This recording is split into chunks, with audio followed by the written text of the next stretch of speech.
Hi, hello everyone. So today discussing continue the quadratic equation. So last class,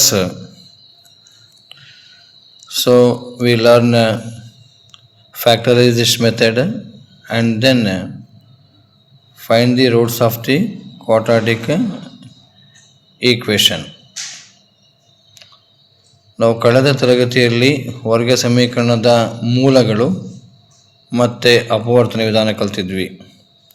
so ಈಗ ಅದರ ಮುಂದುವರೆದ ಭಾಗನ ಹೇಳ್ತಿದ್ದೀನಿ.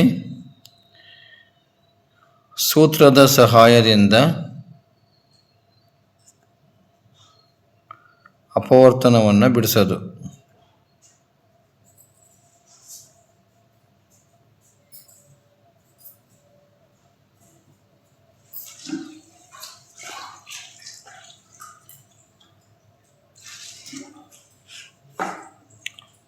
ಸೂತ್ರದ ಸಹಾಯದಿಂದ ಅಪವರ್ತಿಸುವಿಕೆ. ಹಾಗಾದರೆ ಯೂಸಿಂಗ್ ಫಾರ್ಮುಲಾ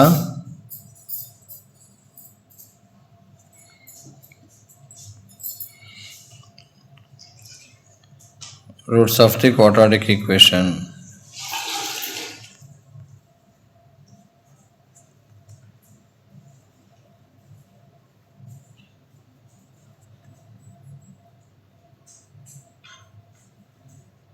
ಕ್ಲಿಯರಾ?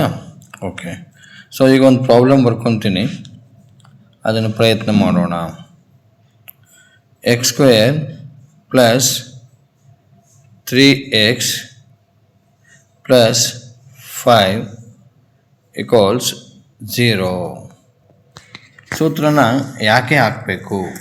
Y it is using formula.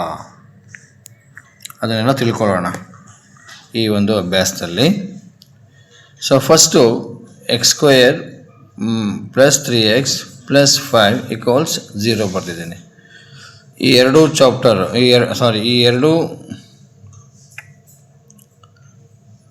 ಮೆಥಡ್ಗಳನ್ನು ತಿಳ್ಕೊಬೇಕಾದ್ರೆ ಇದು ಹೇಗೆ ಅಂತ ಗಮನಿಸಿ. ಎ ಬೆಲೆ 1 ಇದೆ, ಎಕ್ಸ್ ಸ್ಕ್ವೇರ್ನ ಹಿಂದೆ ಸಾಗುಣಕ 1 ಇದೆ. Next B is equal to 3, C is equal to 5 ಅಂತ ಬರ್ಕೋಬೇಕು. ಸಾಗುಣಕ ಬರ್ಕೋಬೇಕು. ಲಾಸ್ಟ್ ಕ್ಲಾಸಲ್ಲಿ ಹೇಳಿದ್ದೀನಿ, ಅದನ್ನು ಹಿಂದಿನ ವಿಡಿಯೋಗಳಲ್ಲಿ ನೀವು ಗಮನಿಸಿದರೆ ಅದು ನಿಮಗೆ ಅರ್ಥ ಆಗತ್ತೆ. ಕ್ಲಿಯರಾ? ಸೊ ಗಮನಿಸಿ. ಹಾಗೇನೆ ಫಾರ್ಮುಲಾ ಬರೀತೀನಿ ಈಗ. X is equal to minus b plus or minus root, ಕ್ಲಿಯರಾ, b square minus 4ac by 2a ಅಂತ ಫಾರ್ಮುಲಾ ಇದೆ.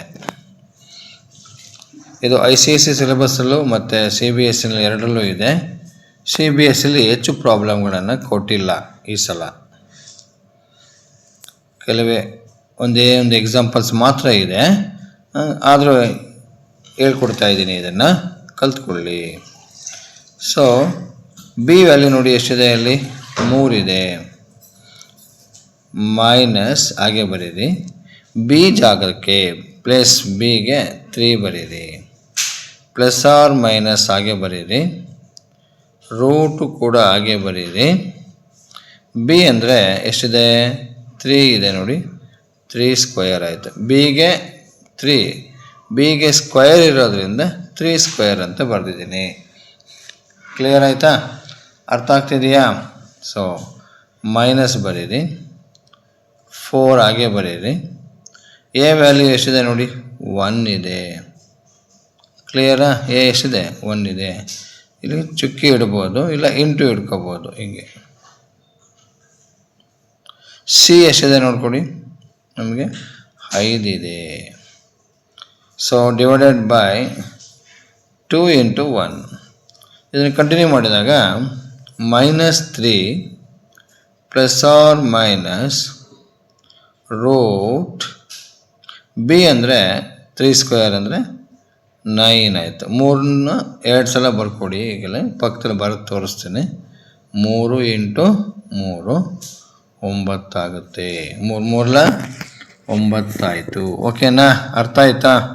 9 ಮೈನಸ್ 5 5 1 5 5 4 20 ಮೈನಸ್ 20 ಆಯಿತು. ಕ್ಲಿಯರ್ ಆಯಿತಾ? ಬೈ 2 ಇಂಟು 1 2 ಆಗುತ್ತೆ. ನೆಕ್ಸ್ಟು -3 ಪ್ಲಸ್ ಆರ್ ಮೈನಸ್, ಅರ್ಥ ಆಯ್ತಾ? -3 ಪ್ಲಸ್ ಆರ್ ಮೈನಸ್, ಈಗ ರೂಟ್ ಹಾಗೆ ಬರೀರಿ. 20 ಮೈನಸ್ 9 ಇದೆ. 9 ಕಳೀರಿ. ಈಗ ಒಂದು ಚಿಹ್ನೆ ನೋಡಿ, ಪ್ಲಸ್ ಇದೆ ಮೈನಸ್ ಇದೆ, ಕಳಿಬೇಕು ಅಂತ ಹೇಳಿದ್ದೆ. ಇಲ್ಲಿ ಚಿಹ್ನೆ ಬಗ್ಗೆ ಕನ್ಫ್ಯೂಷನ್ ಇದ್ದರೆ ನೋಡ್ಕೊಳ್ಳಿ, ಒಂದು ಸಲ ಇನ್ನೊಮ್ಮೆ ಹೇಳ್ತೀನಿ. ಪ್ಲಸ್ಸು ಮತ್ತು ಮೈನಸ್ ಇದ್ದಾಗ ಕಳೀರಿ, ಮೈನಸ್ಸು ಪ್ಲಸ್ಸು ಇದ್ದಾಗ ಕಳೀರಿ. ಈ ಎರಡೂ ಸಂದರ್ಭದಲ್ಲಿ ಬಿಗ್ಗರ್ ನಂಬರ್ ಸೈನನ್ನು ಹಾಕಿ, ಬಿಗ್ಗರ್ ನಂಬರ್ ಸೈನ್ ಹಾಕಬೇಕು. ಇದು ನೆನ್ಪಿಟ್ಕೊಳ್ಳಿ. ಅರ್ಥ ಆಯ್ತಾ? ಪಾಯಿಂಟ್ಸ್ ಗೊತ್ತಾಗ್ತಿದೆಯಾ? ಈಗ ಇಲ್ಲಿ ನೋಡಿ, ಇಲ್ಲಿ ಪ್ಲಸ್ 9 ಇದೆ. ಅರ್ಥ ಆಯ್ತಾ? ಹೇಳ್ತಾ ನೋಡಿದ್ರ, ಇಲ್ಲಿ -20 ಇದೆ. ಈಗ ಬಿಗ್ಗರ್ ನಂಬರ್ ಯಾವುದು? 20 ನೋಡಿ, ಇದು ಪ್ಲಸ್ ಸ್ಮಾಲರ್ 1. ಆಗ ನಾನು ನಿಮಗೆ ಹೇಳಿದ್ದೀನಿ ಬಿಗ್ಗರ್ ನಂಬರ್ ಸೈನು ಮತ್ತು ಸ್ಮಾಲರ್ ನಂಬರ್. ಈಗ ಬಿಗ್ಗರ್ ನಂಬರು ಮೈನಸ್ ಇದೆ, ಹೌದಾ? ಆಗ ನಮಗೆ ಉತ್ತರ ಏನು ಬರಬೇಕು? ಮೈನಸ್ಸೇ ಬರುತ್ತೆ. 20 9 ಕಳೀರಿ, 9 ಎಷ್ಟಾಗುತ್ತೆ? 11 ಆಗುತ್ತೆ. -11 ಡಿವೈಡೆಡ್ ಬೈ 2 ಆಯಿತು.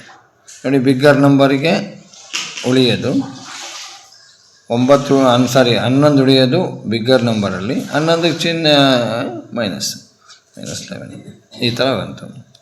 ಇದು ಪ್ಲಸ್ ಆರ್ ಮೈನಸ್ ಹಾಕೋಬೇಕು. -3 ಪ್ಲಸ್ ಆರ್ ಮೈನಸ್ ರೂಟ್ 11ಕ್ಕೆ ಸ್ಕ್ವೇರ್ ರೂಟ್ ಇಲ್ಲ, ವರ್ಗ ಇಲ್ಲ, ಹೌದಾ? ಆಗ -11 ಹಾಗೆ ಬರೀರಿ, ಬೈ 2 ಹಾಗೆ ಬರೀರಿ. ಇಷ್ಟೇ ಉತ್ತರ ಆಗುತ್ತೆ.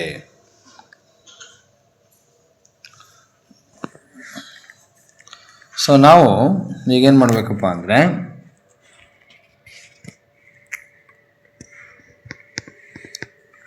ಇದನ್ನು 2 ಪಾರ್ಟ್ ಮಾಡ್ತೀವಿ, ಮೈನಸ್ ಸೈನ್ ಇರೋದ್ರಿಂದ. ಯಾವ ಥರ?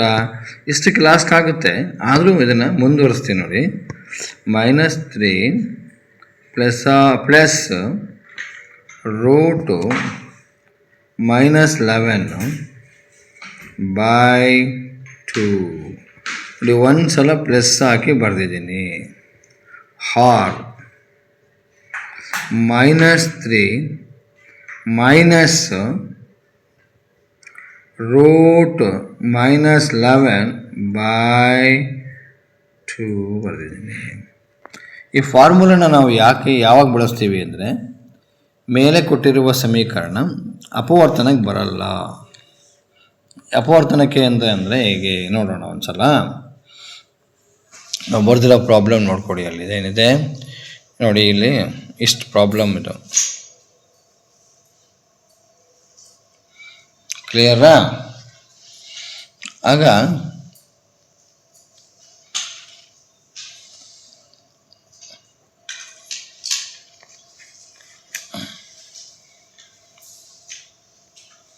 ಕ್ವಶನ್ ಬರ್ಕೋತೀನಿ ನೋಡಿ, ಅದು ಮುಂದುವರಿಸ್ತೀನಿ. x² ಪ್ಲಸ್ 3x ಪ್ಲಸ್ 5 = 0 ಈ ಥರ ಇತ್ತು ನಮಗೆ. ಓಕೆನಾ? ನೋಡಿ, ಕಾಣಿಸ್ತಾ ಇದೆ ಪ್ರಾಬ್ಲಮ್ಮು, ಗಮನ ಕೊಡಿ. ಈಗ ಇಲ್ಲಿ ನಾವು ಅಪವರ್ತನ ಅಂದರೆ ಫ್ಯಾಕ್ಟರೈಸ್ ಮಾಡುವಾಗ 5ನ ಡಿವೈಡ್ ಮಾಡ್ಕೋತಾ ಇದ್ವಿ. 5 ಮತ್ತು 1, 5 1 5, 5 1 6, 5ರಾಗ 1 ಕಳೆದ್ರೆ 4 ಆಯಿತು. ನೋಡ್ಕೊಳ್ಳಿ, 5 1 ಕೂಡಿ 6 ಆಗುತ್ತೆ. ಕ್ಲಿಯರಾ? 5 1 ಕಳೀರಿ 4 ಆಗುತ್ತೆ ನೋಡಿ.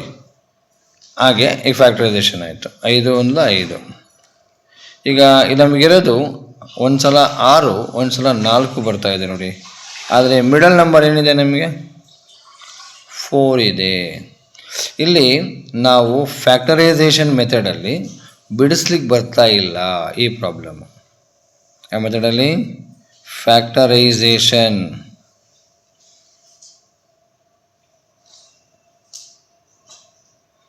ಫ್ಯಾಕ್ಟರೈಸೇಷನ್ ಅಥವಾ ಅಪವರ್ತನ ವಿಧಾನದಲ್ಲಿ